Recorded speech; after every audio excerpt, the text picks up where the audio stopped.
Hello દોસ્તો, welcome to my YouTube channel સોરઠની રસધાર લોકવાર્તાઓમાં. મિત્રો, આજે આપણે વાત કરવાના છીએ શ્રી મા જહુ માતાના ઇતિહાસ વિશે અને તેમની પ્રાગટ્ય કથા શું છે. વર્ષો પહેલાંની એ વાત છે. પાટણ જિલ્લામાં ધેણોજ કરીને એક ગામ. આ ધેણોજ ગામની પરવાડે એક દરબારોનું ગામ હતું, જેમાં એક દરબારના ઘરે દેવી શક્તિ મા જહુએ અવતરે. આ દરબારે આ દીકરીનું નામ જસી રાખ્યું અને જસીબા 15-16 વર્ષના થયા ત્યારે બન્યું એવું કે ધેણોજ ગામમાં એક ધૂળિયો ઢોલી કરીને નામચીન ઢોલી હતો. આ ધૂળિયો ઢોલ વગાડે એટલે હૈયાના હાલ ખોલી દે તેવો હતો. આ ધૂળિયાનો ઢોલ એક વખત નવરાત્રિના દિવસે ધૂળિયો ગામ પરવાડે આ દરબારોના ગામમાં ઢોલ વગાડવા આવ્યો અને રાતના 9-10 વાગે ધૂળીએ ઢોલ વગાડે અને ગામની દીકરીઓએ ગરબા ચાલુ કર્યા. આ દીકરીઓમાં જસી પણ ગરબે રમવા આવી હતી. ગરબે રમતા રમતા રાતના 2 વાગ્યા. એક બાજુ આ ધૂળિયો ઢોલ વગાડતા થાકતો નથી અને આ બાજુ જસી ગરબે રમતા થાકતા નથી.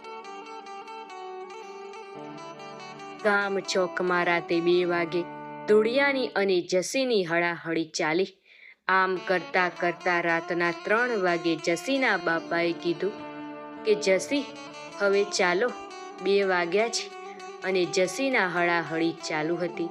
આમ કરતા કરતા જસી 3 વાગ્યા.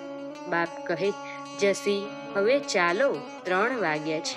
પણ ગરબાના તાનમાં જસીને કંઈ સાંભળ્યું જ નહીં. થોડી વાર પછી ફરીથી કીધું કે જસી, ચાલો ઘરે, બહુ મોડું થઈ ગયું છે. પણ જસી તો બસ ગરબામાં જ મગ્ન હતી એટલે તેમને કંઈ ધ્યાનમાં લીધું નહીં અને પરોળિયાના 4 વાગે એટલે જસીની માએ કીધું, જસી, પરોળિયું થયું, ચાલો ઘરે. પણ જસીએ સાંભળ્યું નહીં એટલે જસીની માએ જસીને મેણું માર્યું કે જસી, ઘરે ના આવવું હોય તો જાઓ ધૂળિયા ઢોલીની સાથે. અને જસી માએ મેણું ખમી ના શકી. સવારે 6 વાગે ધૂળિયું પોતાના ગામ ધેણોજ બાજુ રવાના થયું અને જસી ધૂળિયાની પાછળ પાછળ ચાલી આવે છે. ધૂળિયે થોડે દૂર જઈને પાછળ જોયું તો જસી આવતા હતા એટલે ધૂળિયા ઢોલીએ ઊભા રહીને પૂછ્યું કે બનો જસી, કેમ મારી પાછળ પાછળ ચાલે આવો છો? એટલે જસી બોલી કે ધૂળિયા, હું મેણાની મારી છું. મારી માએ મેણું માર્યું છે કે ઘરે ના આવો તો જાવજો ધૂળિયા ઢોલી સાથે, એટલી હું તારી સાથે આવું છું. એટલે ધૂળિયો બોલ્યો કે જસી, મને મારી સાથે આવો છો, મને કંઈ વાંધો નથી, પણ હું જાતનો ઓરગણો છું, તમે દરબારની દીકરી છો. એટલે જસી બોલી કે ધૂળિયા, હું ધેણોજ ગામની આ આંબલી આસની વાળું છું.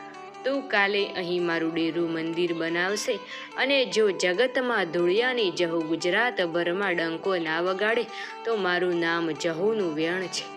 બીજા દિવસે ધૂળીએ ધેણોજની આંબલીએ 5 ઈંટનું ડેરું બંધાવ્યું અને અબીલ ગુલાલથી જહુનું મંડાણ માંડ્યું.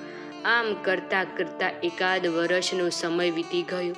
એક દિવસ ધેણોજ ગામમાં મહાદેવના મંદિરની સામે એક કૂતરું મરી ગયું અને મહાદેવના મંદિરે પૂજારીએ ધૂળિયાના ઘરે 2 ચેલાને મોકલ્યા અને સમાચાર કહેડાવે કે આ કૂતરું તાણી જા. ત્યારે બન્યું એવું કે ધૂળિયો તેના પરિવાર સાથે બહાર ગામે ગયો અને આ પૂજારીને 2 ચેલા ધૂળિયાને ઘરે આવીને ઘરનો દરવાજો ખખડાવ્યો. આ બાજુ જહુ માતાએ વિચાર કર્યો કે મારે હવે જાગૃત થવાનો સમય થઈ ગયો છે. એટલે જહુ માતાએ 80 વર્ષની ડોસીનો અવતાર લઈને ધૂળિયાના ઘરનો દરવાજો ખોલ્યો અને કીધું કે શું કામ છે ભાઈ? એટલે આ 2 જણા બોલ્યા કે મહાદેવના મંદિરની સામે કૂતરું મરી ગયું છે, ધૂળિયો ક્યાં છે?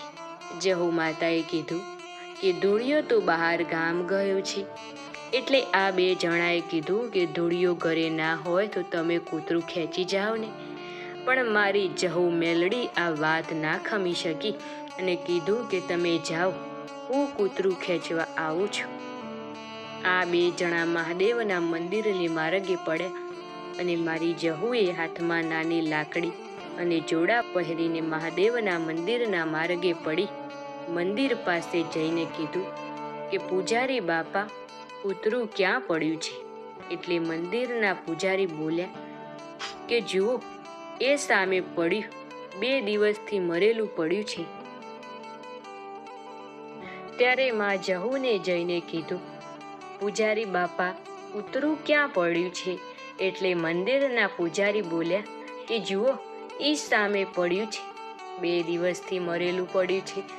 જહુ માતા કૂતરાથી છેટે ઊભી રહીને હાથમાં રહેલી લાકડીથી કૂતરાને 3 ટપોરા માર્યા કે કૂતરું તરસ આળસ ખાઈને બેઠું થાય. પૂજારીને આ દ્રશ્ય જોઈને સમજતા વાર ના લાગી. પૂજારીને વિચાર કર્યો, આ કોઈ જોગમાયા લાગે છે. આ પૂજારીએ આ ડોસી સામે લમણો વાળ્યો તો જહુ માતા મંદિરની બાજુમાં આવેલા તળાવમાં પાણીથી એક વેત ઉપર ચાલવા માંડી અને જોત જોતામાં સામે કાંઠે આંબલીના ઝાડ ઉપર અદૃશ્ય થઈ ગઈ. અને ત્યાંથી પૂજારીએ ટપકો કર્યો કે હું ધૂળિયા ઢોલીની જહુ માતા છું. કાલે મને ગામમાં તેડી લાવજો.